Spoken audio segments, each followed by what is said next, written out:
플러스 경매 김수경입니다. 오늘은 제가 무슨 강의를 하기보다 여러분들 댓글을 올려주시는데도 너무나 좋은 댓글이 많아요. 그 댓글들 보면서 야, 우리 구독자분들 수준이 이렇게 높구나 하는 감탄을 제가 하고 있습니다. 그래서 같이 보시면 좋을 것 같습니다. 여러분들 댓글도 영상만 보고 끝내지 마시고 이렇게 쭈르륵 내리면은 제일 밑에 댓글이 있잖아요. 댓글도 한번 유념해서 보세요. 공부될 만한 내용 상당히 많습니다.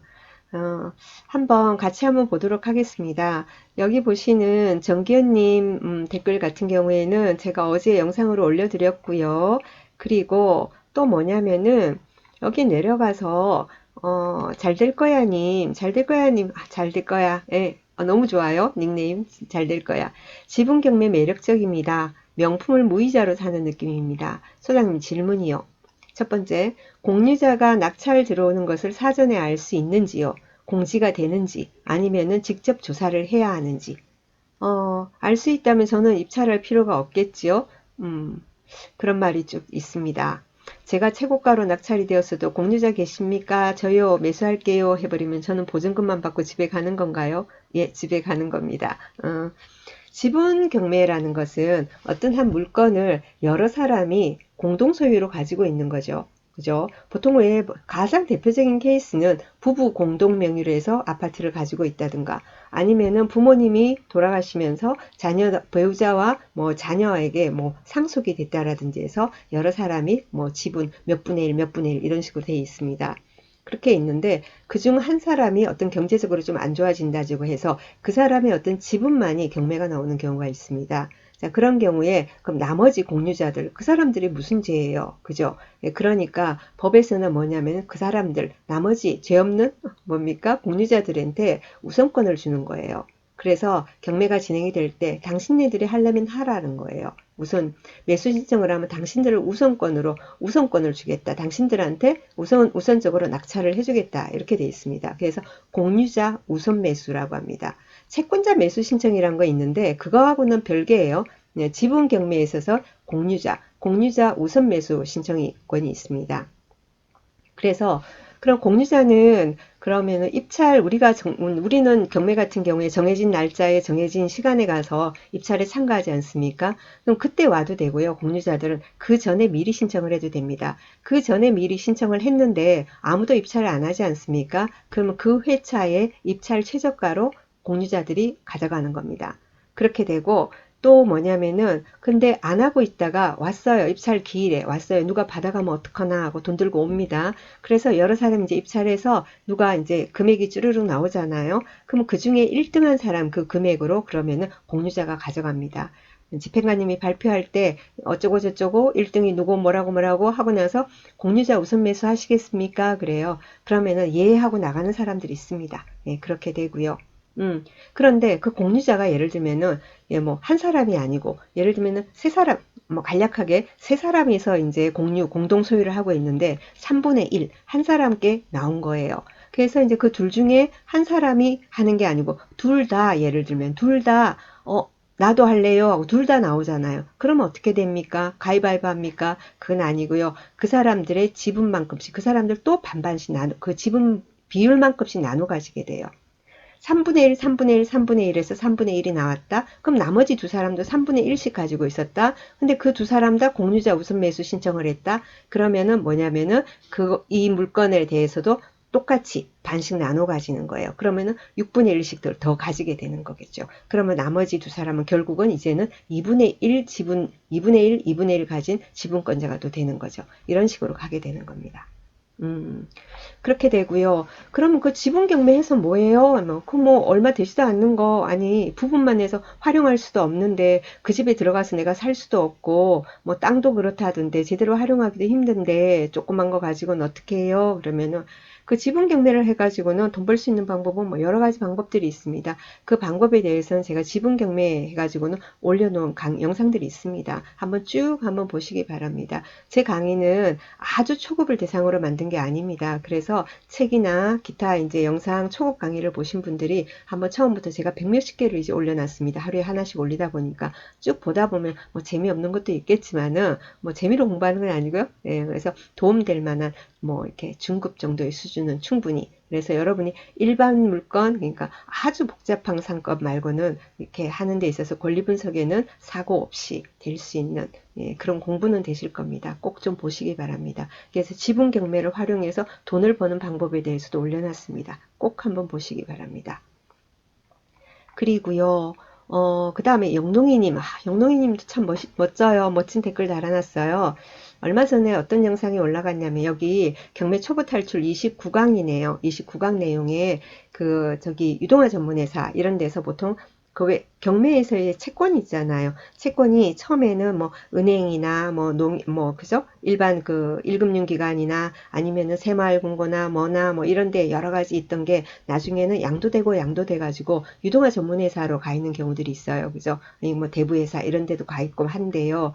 그런 어떤 채권자들이 뭡니까? 경매 신청을 해가지고 경매 신청 중에도 바뀌는 거죠. 채권자 변경 신고 들어옵니다. 그게 NPL이죠. 이렇게 들어왔을 때 자기들이 낙찰을 받아놓고 잔금을 미납하는 경우가 있어요. 돈이 없어서 그렇겠어요. 그 사람들이 그건 아니라는 거죠.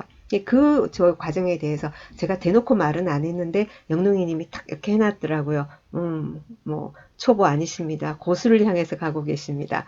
자, 이제 뭐냐면은 NPL이란 건 예를 들면은 뭐 100원짜리를 6, 70원 이런 식으로 아주 싸게 저렴하게 자기들이 가져오잖아요. 예, 그런데 자기들이 사실은 구매한 것은 아주 저렴한 금액이지만 6, 70원에 6, 70원 샀다 하더라도 원래는 100원의 가치인 거예요. 그럼 배당을 받을 때 그 100원까지 받을 수 있는 거예요.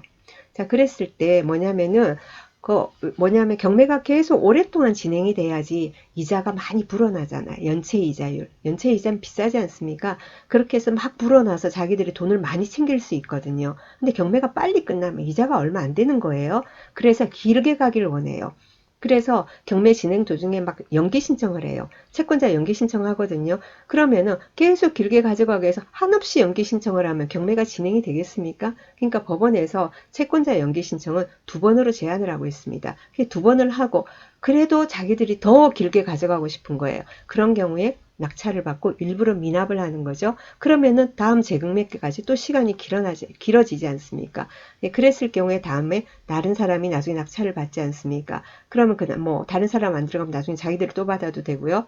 못 받아요. 한번 저기 미납했으니까 못 받아요. 다른 사람이 이제 낙찰을 받아요. 그럼 그 낙찰가하고 자기들이 뭡니까 넣어놓은 보증금 있잖아요. 그 전에 입찰 보증금 그것도 다 합해서 결국은 배당으로 되돌려받기 때문에 자기들은 손해도 없고 그렇습니다. 그래서 그 내용이 지금 나와 있는 거예요. 그래서 NPL에 관심이 생겨서 공부를 좀 해서 그 내용에 대해서 이제 이렇게 의견을 주셨습니다. 영롱이님 감사합니다. 그리고요, 또 하나 여러분한테 다는 소개는 못 드리고요. 저기 집밥 여신님이 질문 주신 게 있었는데 그것도 여러분 보시면 좋을 것 같아요. 집밥 여신님, 집밥만 여신이 아니고 얼굴도 여신이세요. 예뻐요. 댓글 자주 남겨주시는데요. 정이 막 들고 있습니다. 제가 지난주에 아파트 낙찰 받고 선생님께서 말씀하신 대로 당일 편지를 현관에 붙이고 왔어요. 그 좋은 방법이에요. 뭐 우편함에 넣고 이런 거보다 현관에 붙이고 오는 게 좋아요. 봉투에 딱 넣어서 예쁘게 봉투에 넣어서 딱 붙여놓고 오면 좋습니다. 그리고 그리고 붙이고 오는데 집에 오는 길에 바로 채무자 부인한테서 전화가 왔대요. 그래서 내일 집에서 만나자고 해서 만나가지고 명도 협의까지 마무리했습니다. 그런데 한 가지 마음에 걸리는 점은 채무자인 남편이 외도로 인해 3년째 집에 오지 않고 있어서 식구들 없을 때 몰래 가끔씩 들르긴 한다고 합니다. 이사 날짜 협의를 배우자와 했다는 것입니다. 그래서 사실 입찰 바로 다음날 명도 협의를 완료해서 속이 후련했는데 이 점이 갑자기 마음에 걸려요. 그래서 채무자의 남편에게 전화를 했으나 전화를 안 받는데요. 이런 경우 어차피 점유자이자 채무자의 법적 배우자인 부인과 명도 협의를 한 후 이사를 나가게 된 별 문제 없는 건지 궁금합니다. 했어요. 문제 없어요. 경매에서의 명도라는 거는 뭐 소유자다 아니다 이런 게 중요한 게 아니라 실제로 거기를 점유하고 살고 있는 사람을 명도를 해야 하는 겁니다. 예, 실제로 거기 사는 사람. 우리가 보면 집에 사람이 살고 있는 경우가 소유자가 사는 경우도 있고 임차인이 사는 경우도 있고 전혀 관계를 알 수 없는 어떤 희한한 사람들이 살고 있을 수도 있습니다. 그 세 번째가 제일 머리 아파요. 소유자가 사는 경우 여기처럼 소유자 본인 아니고 가족이 살고 있다? 괜찮습니다. 또 임차인 살고 있다? 명도하면 되죠. 그런데 임차인도 아니고 소유자도 아니고 전입신고도 안 돼 있고 소유자는 다른 데 산다 그러고 근데 누구는가는 살긴 하고 그랬을 때 누구를 명도하느냐? 누군지 모르지만 살고 있는 그 사람을 상대로 명도를 해야 되는 거예요.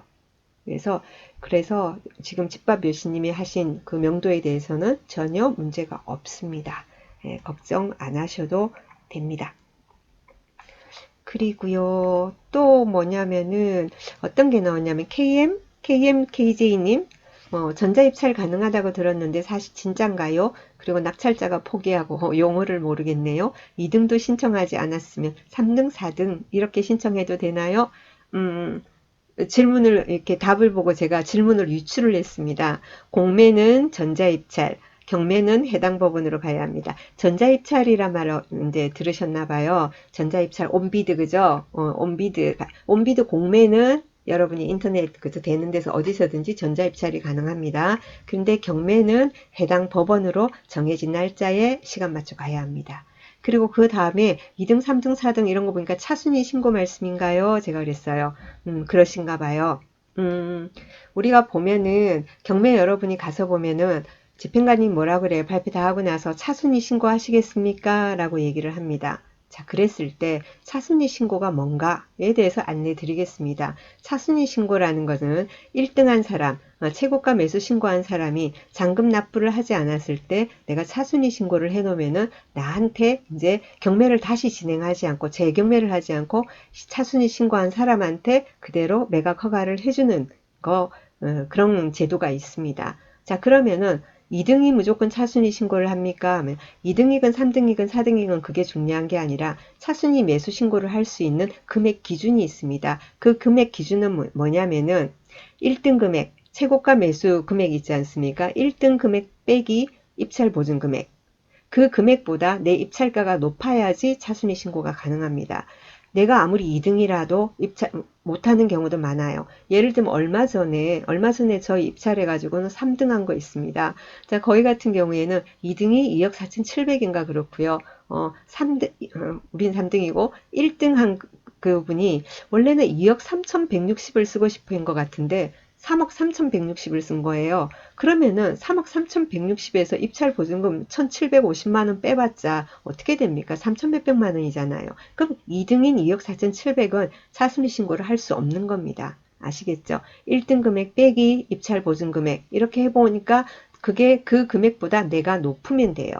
자, 그러면 2등만 할 수 있습니까? 그건 아니고요. 차순위 신고 그러면 금액 기준이 되는 사람이 2등만 있을 수도 있고 사건에 따라서 2등, 3등, 4등 전부 다 차순위 신고를 할 수 있는 입장이 될 수도 있겠죠. 자, 그런 경우에 2등이 차순위 신고를 안 한다. 그러면은 3등이 할 수 있습니다. 3등도 나는 차순위 신고 안 할래요. 그러면 4등도 할 수 있어요. 그런 식으로 되는데 2등, 3등, 4등이 한꺼번에 다 하지는 않아요. 네, 그렇게 돼 있습니다. 참고를 하시기 바랍니다. 그리고 차순위 신고를 하지 않습니까? 그러면은 입찰 보증금을 되돌려받지 못합니다. 한동안. 예. 그래서 이제 어느 정도 묶여 있어야 되기 때문에 투자자들은 별로 잘 하려고 하지를 않죠. 자, 오늘 여기까지 하겠습니다. 댓글들 쭉 보면서 여러분도 공부가 좀 되셨으리라고 봅니다. 멋진 댓글 많이 부탁드립니다. 감사합니다.